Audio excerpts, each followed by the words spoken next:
안녕하세요. 대기업에서 항공산업을 담당하고 있는 담당 멘토 김기동입니다.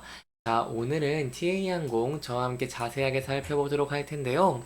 제가 저번 영상에서 여러분들에게 TA항공의 추가적인 상승을 위해 지켜볼 포인트에 대한 내용들, 여러분들이 많이 궁금해하시는 내용들 직접 전화를 해서 답변을 받겠다라고 말씀을 드린 바가 있는데, 저번 주에는 담당자분이 휴가를 가셨죠. 하지만 다행스럽게 이제 오늘 통화가 됐기 때문에 제가 여기에 대한 내용들을 좀 여러분들에게 자세하게 설명해 드리도록 하고요. 그 이후에 항공 실적에 대한 현황과 또한 국토부가 T항공 운수권을 지적을 했다고 하는데 여기에 대한 실질적인 팩트에 대한 내용까지 좀 짚어보도록 하겠습니다. 마지막으로 저희가 T항공의 차트 함께 분석하는 시간 가져보도록 할 텐데요. T항공 같은 경우에는 주가가 최근에 좀 변동폭이 큰 모습을 보여주고 있습니다. 따라서 저희가 이 부근대에서 어떠한 부분들을 지켜볼 수 있을지, 그리고 어떠한 대응 전략을 짤 수 있을지까지 여러분들에게 자세하게 설명해 드릴 테니까요.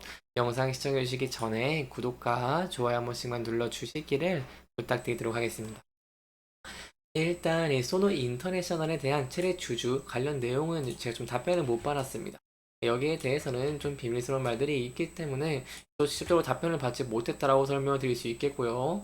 그렇기 때문에 이 세 가지에 대한 내용들을 제가 지금부터 자세하게 설명해 드리도록 하겠습니다.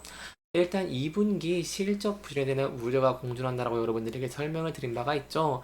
아무래도 1분기는 극성수기이기도 하고 2분기는 실적이 상대적으로 많이 안 나오는 비수기다라고 볼 수 있겠습니다. 하지만 이러한 상황 속에서 저희가 생각을 해야 되는 포인트가 있습니다. 티항공은 이제 유럽으로 취항을 시작을 하죠. 이제 앞으로 8월부터 좀 시행을 할 계획인데 그렇기 때문에 여기에 따라서 좀 실적이 부진할 수 있다라고 설명드릴 수가 있겠습니다. 일단 유럽 채용에 대한 인건비가 증가를 했다라고 볼 수 있겠고요. 또한 제가 항상 말씀을 드리는 게 기재 도입이 지연이 되고 있는 모습들을 보여가 주고 있죠. 특히 최근에 보잉 항공기 인도 지원에 대한 내용들도 나오고 있는데 이 5월 항공기 인도량이 보잉 같은 경우 50%나 급감하는 모습들을 보여주기도 했습니다. 이 품질 문제 등 생산이 좀 부진한 모습을 보여주기 때문이다라고 볼 수 있겠죠. 따라서 저희가 지켜볼 포인트가 이 기재 도입이 지원이 됐기 때문에 이 수입을 창출하기가 힘들고 따라서 이 공급은 지연되고 있기 때문에 이 실적은 좀 부진할 수도 있다라고 볼 수 있겠습니다. 다만 3분기부터는 유럽으로 취항을 할 계획을 가지고 있기 때문에 2분기는 실적 부진이 나온다고 하더라도 이 실적 같은 경우 전체 실적 비중 중에서 약 10%만 차지를 하고 그 이후에 3분기부터는 호실적을 기대해 볼 수 있다는 내용들 염두에 두시면 좋을 것 같습니다. 두 번째로 중요했던 게 바로 파리 올림픽이죠.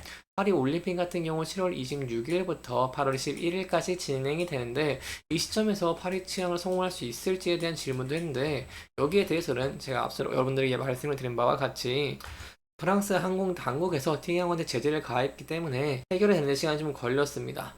따라서 이제 파리 같은 경우에는 올림픽의 대항 특수는 좀 누리기는 힘들다라고 볼 수 있겠습니다. 하지만 준비 시간이 지나고 이제 하반기부터 이 운항을 할 수 있을 것으로 예정을 하고 있다라고 하니까요. 여기에 대한 내용도 저와 함께 지켜봐 주시면 정말 감사할 것 같습니다. 로마라던가 프랑크푸르트, 바르셀로나에 대한 일정을 간단하게 설명을 드리면 로마 같은 경우는 8월 8일부터 지향이 시작이고요. 그리고 바르셀로나 같은 경우에는 이제 9월부터 지향이 시작입니다. 그리고 이제 파리 같은 경우에는 이제 하반기인데 이 10월을 좀 생각을 하고 있다고 하니까 이 구체적인 일정들 저와 함께 지켜봐 주시면 정말 감사할 것 같습니다. 이제 마지막인 내용 좀 살펴보도록 할 텐데요. 이 항공 가격이 비싸는 평이 많은데 비난을 하거나 여기에 수요를 좀 끌어들이기 위한 계획이 있는지 물어보니까 현재 자그레브에 대한 이 수요가 좀 좋다라고 합니다. 그렇기 때문에 기업의 입장에서는 당연히 항공 가격을 내릴 필요가 없기 때문에 이런 면을 생각해 본다고 한다면 향후에는 긍정적인 실적들을 소폭 기대해 볼 수 있다라고 여러분들에게 설명을 드릴 수 있겠습니다.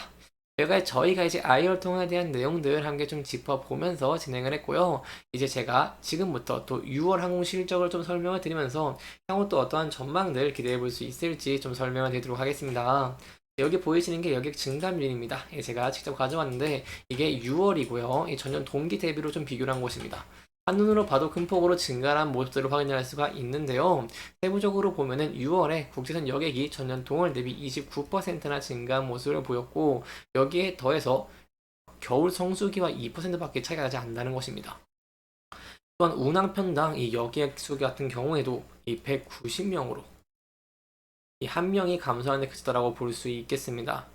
그렇기 때문에 성수기의 공급 부족과 운임 상승을 좀 피하면서 이 해외여행 수요가 계절을 좀 가리지 않는 계절성이 약화되고 있는 모습들을 보여주고 있다라고 설명을 드릴 수 있겠고요. 이런 상황 속에서 만약에 공급이 이 보잉이라던가 아니면 에어버스 여기서 이제 공급이 원활하게 되는 모습을 보여주게 된다고 한다면 이렇게 큰 폭으로 증가하는 여기에 더해서 추가적으로 이 실적적인 부분도 추가적으로 성장하는 부분들도 기대를 볼 수 있겠다라고 설명을 드릴 수가 있겠습니다. 그 중에 6월 T항공의 실적 좀 간단하게 살펴보면요. 국내선 여객 같은 경우엔 T항공은 이 3% 증가했다라고 볼 수 있겠습니다. 2019년 대비로 본다고 한다면 123%나 증가를 한 굉장히 매력적인 숫자라고 설명을 드릴 수가 있겠습니다. 여기까지 저희가 이제 6월의 항공 실적에 대한 내용을 살펴봤고요. 이제 마지막으로 저희가 이제 항공 운수권에 대한 내용 좀 살펴보도록 하겠습니다. 여기에 대해서 이제 T항공이 좀 많은 운수권을 받았다라고 좀 지적이 나온 기사가 있는데 실제로 좀 팩트를 좀 여러분들과 함께 살펴보면은 좀 지켜봐야 되는 포인트가 이겁니다. 사실상 에어부산 죽이기라고 하면 좀 강렬하게 말을 하기는 했지만 이 각 의원이 정부가 불공정하거나 편파적으로 운수권을 배분하지 못하도록 국제항공 운수권 및 영공통과 이용권 배분에 관한 규칙에 따른 평가 지표를 더욱 개량하는 방안을 국토부와 협의해 나가겠다는 계획을 내놨다는 것입니다. 그렇기 때문에 아직 여기에 대한 T항공의 리스크 이제 없다라고 봐도 저희가 좀 무방할 것 같다라고 할 수 있겠고요. 저희 또 생각을 해봐야 되는 게 있습니다. 바로 T항공 같은 경우에는 지난 10년 동안 기재 증가수가 24대입니다. 하지만 에어부산 같은 경우는 11대이기 때문에 이 외형 확장 노력에도 차이가 있어서 이 운수권 특혜 지적까지는 할 필요가 없지 않나라고 저희가 좀 생각을 해볼 수 있다라고 볼 수 있겠습니다. 여기까지 저희가 이제 T항공의 향후 직결 포인트에 대한 내용들 함께 짚어보면서 진행을 했고요. 마지막으로 차트적인 부분 함께 분석하는 시간 가져보도록 하겠습니다. 최근에 좀 변동성이 큰 모습들을 보여주고 있기 때문에 대응 전략 굉장히 중요할 것 같은데요. 이 부근대에서 추가적인 상승이 나오는 모습을 보여주게 된다고 한다면 저희가 전에 이렇게 지지와 저항을 많이 봐왔던 부근대, 이 부근대를 좀 돌파할 수 있을지 함께 지켜보시는 게 중요할 것 같고요. 돌파를 위해서는 제가 앞서 말씀드린 면들이 해결된다고 한다면 추가적으로 돌파하는 모습들도 기대를 해볼 수 있겠죠. 따라서 돌파하는 모습 보여주게 된다고 한다면 추가적으로 이 단계적 고점 부분까지 열려있다는 부분 소폭 염두에 두시면 좋을 것 같습니다.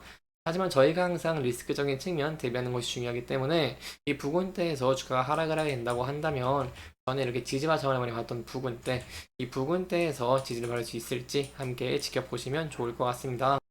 이렇게 이번 영상에서는요, 저희가 이제 IR에 전한 내용들, 그리고 향후 추가적인 상승을 위해서 어떠한 부분들을 지켜봐야 되는지, 그에 대한 내용들까지 함께 짚어보면서 진행을 했고요. 해당 영상은 개인적인 의견이 많이 들어왔기 때문에 투자자분들의 주관적인 생각과 해당 내용을 토대로 현명한 선택을 하시면 좋을 것 같습니다. 이렇게 영상 잘 보셨다면 좋아요와 구독 부탁드리면서요, 오늘 영상 마무리하도록 하겠습니다. 끝까지 시청해주셔서 감사합니다.